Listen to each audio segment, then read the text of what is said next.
Hello, welcome to a new video. My name is Vivian from ThePaperLetterBlog, and today I'm doing part 2 of a 3-part series.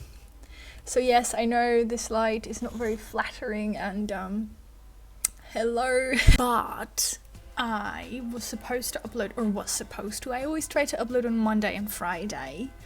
And then I didn't upload on Friday, and I did post a message, but I never know if all of you guys see that. By the way, I also posted a message today because I went to the PO box. I'm all over the place, but I wanted to say that if you want to read my messages, you can do so by going to my YouTube channel, then clicking on community.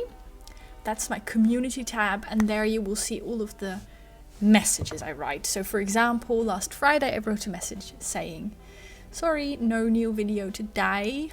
I will explain that in the voiceover of this video. But today I posted a picture of the incoming PO box mail, so that is also nice to see. I already got some comments saying, yay, my mail arrived. I got 9 beautiful pieces of mail that I cannot wait to open and show to you guys. But I always try to upload a picture so that you know it arrived before I actually upload the video, because there's sometimes a little bit of time between opening the PO box, making the video, uploading the video. But okay, I'm already off track now. Just wanted to say hello. Yes, it's already dark, so I'm having to use... I have my desk lights on, which is not flattering at all.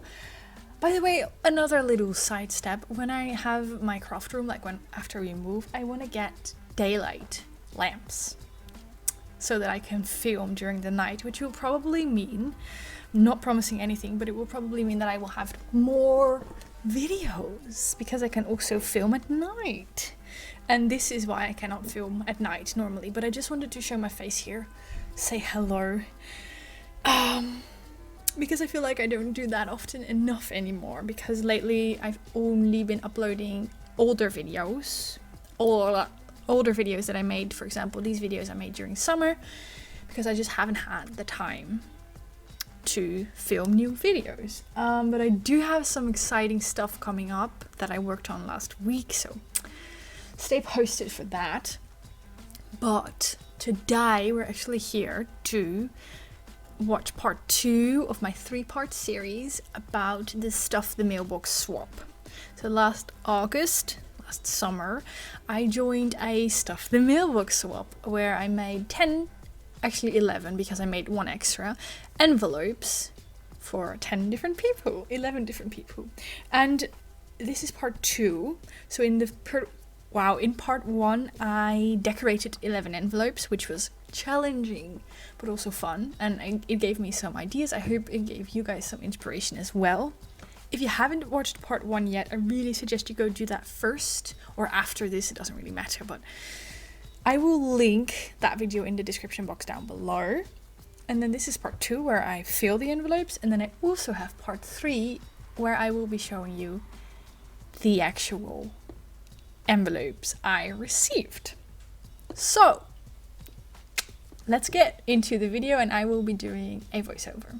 Oh, by the way, one thing before I actually get into the video is that I would like to ask you guys to give this video a thumbs up if you are enjoying it so far, and leave me a comment with whatever down below. You can tell me how you feel about these videos, or if you're having a good day or not.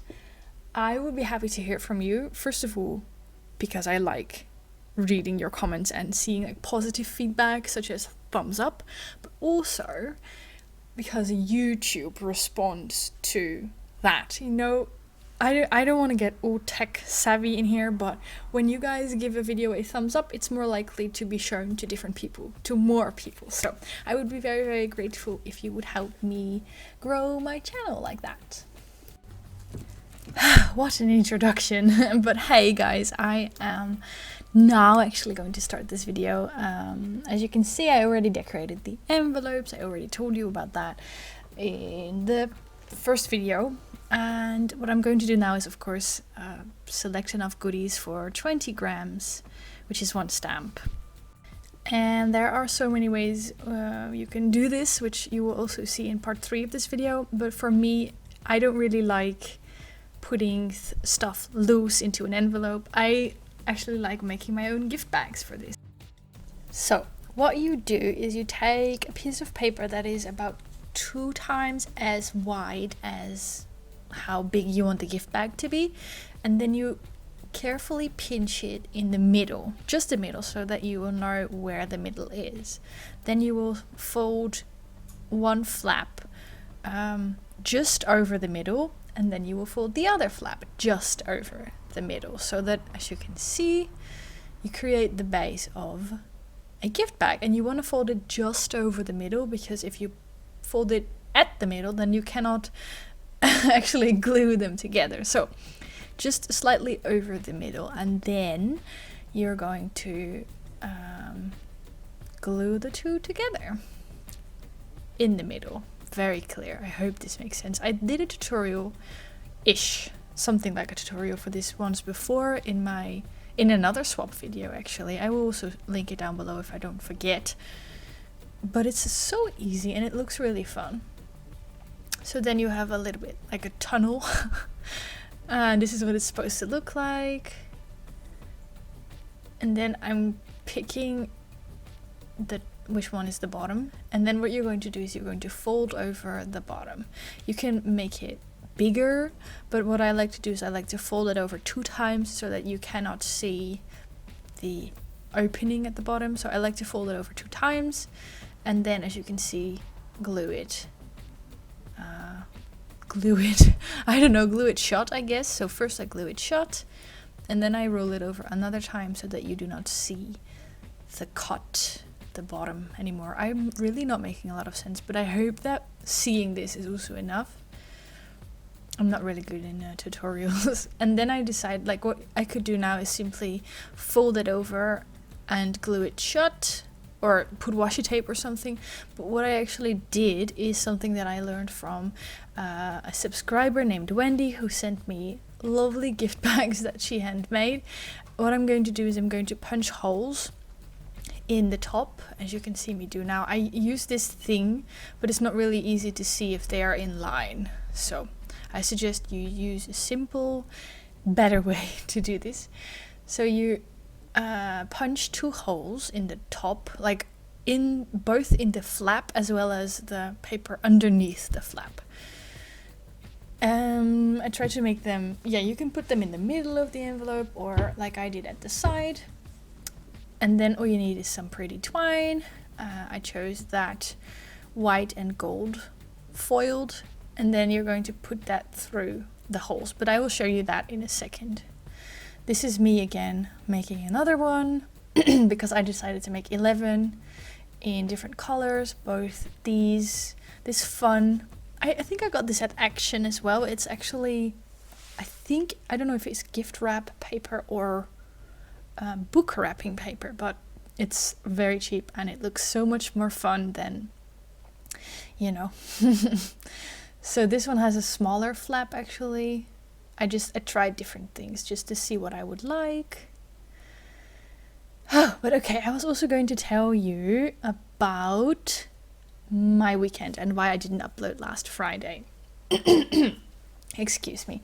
So first of all, I have been, well, I wouldn't say, maybe I should just say I have been under some pressure, under some stress, because I like my job at the cat cafe, but it is a little bit stressful because I do not have one person who tells me what to do. I have to also figure out a lot on my own, which I can do because I've been a waitress for very long, but sometimes it feels a little bit scary to have that much responsibility.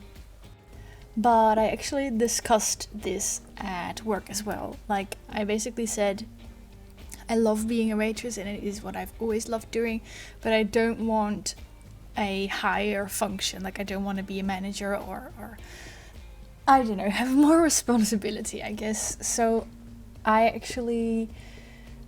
still figuring it out, but I'm actually quite proud that I am making changes to, instead of always trying to figure it out on my own, and by this get very stressed. I'm trying to talk about it and to not do it all on my own. So I'm actually quite proud of that. And but okay, what I was saying is that I was rather stressed. And what I'm doing now, by the way, is I'm circling a template that you're supposed to use with a die cutting machine, but I don't have a die cutting machine, so I'm just circling it with a pencil and then cutting it out on paper. What was I saying? So yeah, okay, I'm figuring it out, but it's getting better. I'm talking about it. Where was I? But of course, this is still stressful. Even the thinking about it is stressful. Like, a lot of people I know would take any opportunity to grow and to climb and to get a better job, but that's not what I want. And I know that that's not what I want, but it's kind of hard for me to accept sometimes.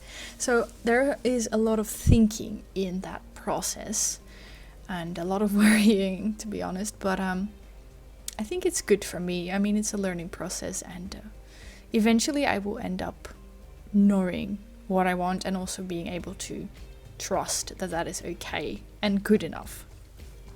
So, long story short, that's basically why I wasn't in a very good headspace. Also because we were busy with some stuff for the future house.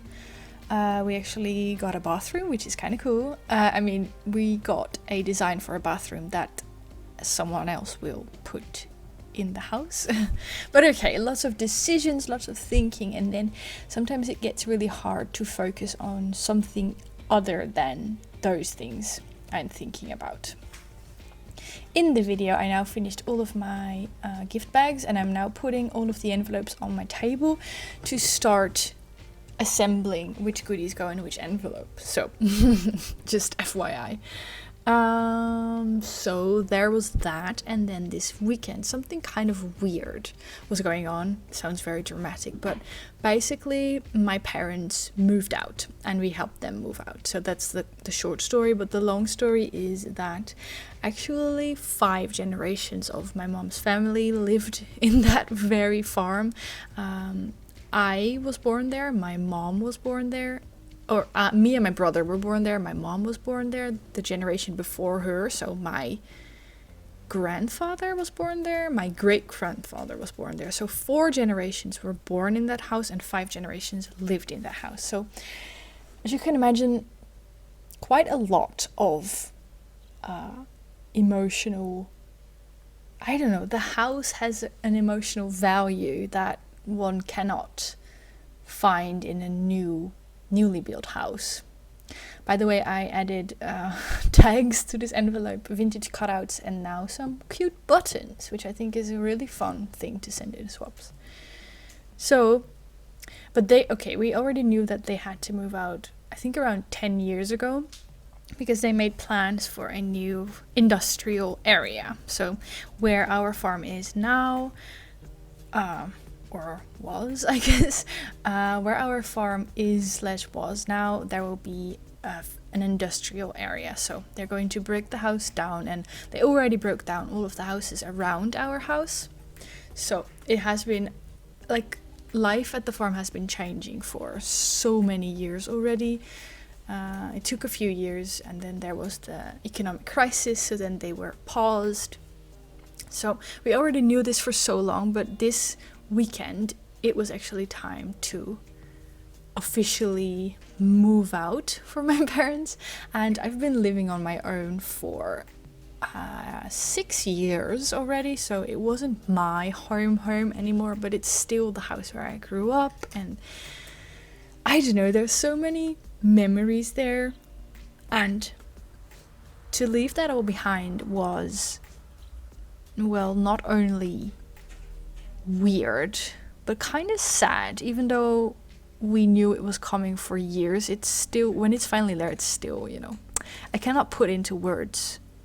My cat is chewing in the background, so if you hear anything weird, it's probably her. But what I was saying is that, you know, that house has been my home for 23 years. So, you know, of course, it's hard to leave that behind. And it was really weird also to walk around in my room and upstairs and in the living room, with everything being so empty. I mean, you could hear your footsteps echoing while we always gathered quite a lot of stuff. So I don't know, it was kind of sad, and also sad because I knew that it made my mom sad. So it was quite nice that we got to be there to help.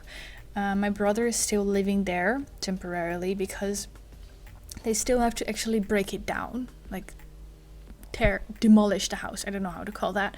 But until that is happening, my brother is living there so that people won't squat, or I don't know, people won't get into the house, which is kind of scary.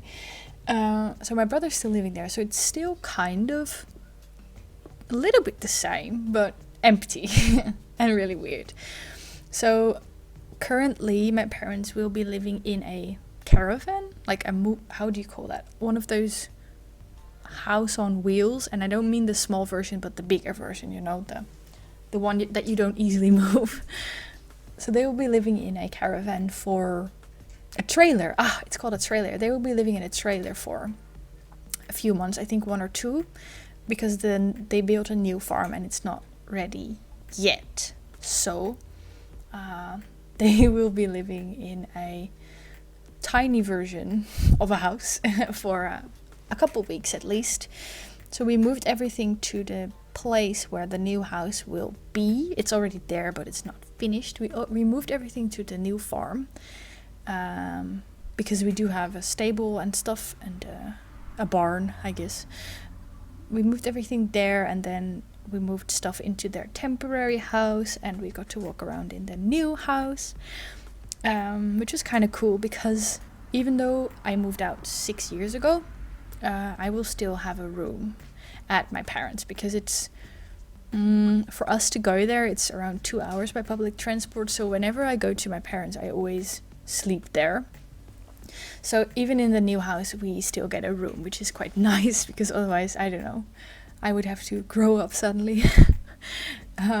So we still get a room in the new house, and I don't really care much about the room. All I want is a bed and a desk so that I can have some quiet time. This is, by the way, a book with quotes on vellum paper. I really like these, so I cut out one for everyone, I think. So it's not like I will be completely without a parent's house. It's not like I have, if I were to leave my own house, it's not like I have nowhere to go anymore. So that's kind of nice. I'm rambling, I'm aware, but yeah, it's just making me feel a little bit weird that I currently temporarily don't have a parent's house to go to, and then in a month and 10 days we will also start moving our house. So it feels a little bit like temporarily I will be not homeless, but safe space less, because my Breda safe space will be moved. In the process of moving, will be divided over 2 houses, and my parents' safe space will be non-existent until their house is done.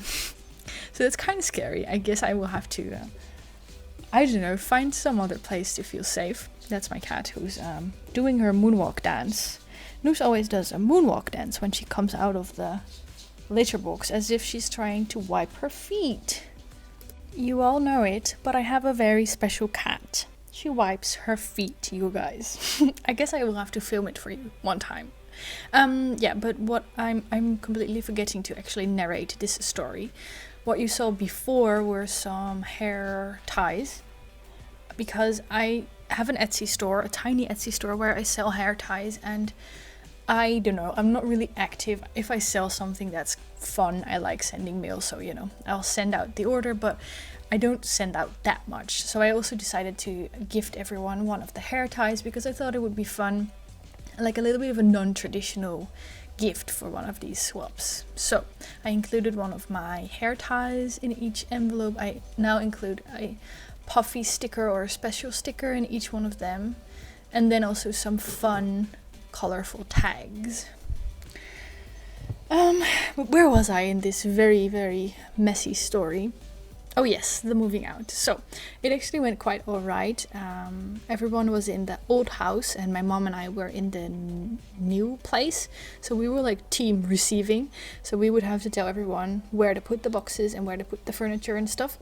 And then in the meantime, when they were driving from the old house to the new house, which is like a 5-minute drive, that's kind of cool. When there was no directions to be given, we would start unpacking some of the boxes that had to be in the trailer, you know, like clothes and kitchen supplies and stuff like that. So actually that was kind of nice. Also, I mean, it's not like we were super productive, but it was also kind of nice to be there as some sort of moral or mental support for my mom, because it was her, now my cat's meowing at me, because it was her childhood home as well, you know. So yeah, that's actually, I guess, my story for now. Sorry for all the random background noises. But yeah, that's actually why I didn't upload last Friday. I did want to tell you guys this. I would also like to know if you have any experience with moving and leaving something like a childhood home behind. I would really like to know. And what you see, what is in that plate, by the way, is actually all summary die cuts. So I gave them some summary die cuts as well, because I like to have everything in one place. So I put all of my die cuts in a plate. Yes, that makes sense. Then I wrote everyone a handwritten little note. And then, whew, I was finally done. This actually took so many hours, you have no idea. I sped everything up, but whew. This is all of the envelopes finished. And that was part 2. If you want to see part 3 as well, don't forget to subscribe and hit the notification bell so you will not miss a video. I try to upload every Monday and Friday, but in the process of moving and everything, probably it will be a little bit different. But okay, I would love to hear from you guys. Please give this video a thumbs up. Yeah, and I hope you have an amazing week. Okay, bye bye.